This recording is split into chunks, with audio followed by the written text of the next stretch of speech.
कहना चाहता हूं कि ये भारत भूमि, यह देश ऐसे लोगों का देश है, ऐसे युवाओं का देश है, और ये क्षेत्र उस कर्म भूमि का प्रतीक है, उस मातृभूमि का प्रतीक है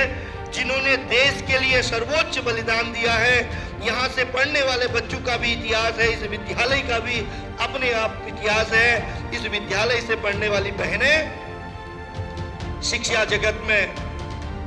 आज अगर शासन प्रशासन की बात करें तो आईएएस पीसीएस से लेके तमाम उन क्षेत्र में, चाहे वो आईटी का क्षेत्र हो, चाहे सूचना प्रौद्योगिकी का क्षेत्र हो, चाहे वो साहित्य का क्षेत्र हो, चाहे वो इतिहास का क्षेत्र हो,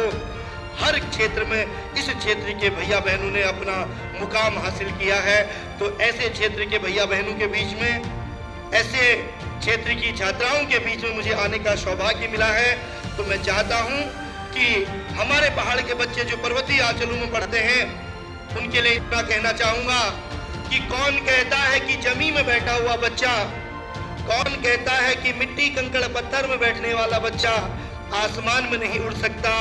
कौन कहता है कि आभाओं में जीने वाला बच्चा अपनी मंजिल को नहीं प्राप्त कर सकता, कौन कहता है कि ग्रामीण क्षेत्र का रहने वाला बच्चा इतिहास नहीं बना सकता, और कौन कहता है कि इस जीजीआईसी धारचूला में पढ़ने वाली हमारी बहनें इस देश को एक नई दिशा नहीं दे सकते। मैं तो केवल इतना जानता हूं कि जो बच्चा मिट्टी कंकड़ पत्थर में बैठना जानता है, जो बच्चा आभाओं में रहना जानता है, जिसने कष्ट और परेशानियों का सामना किया हो, वही इतिहास बनाता है। तो इसलिए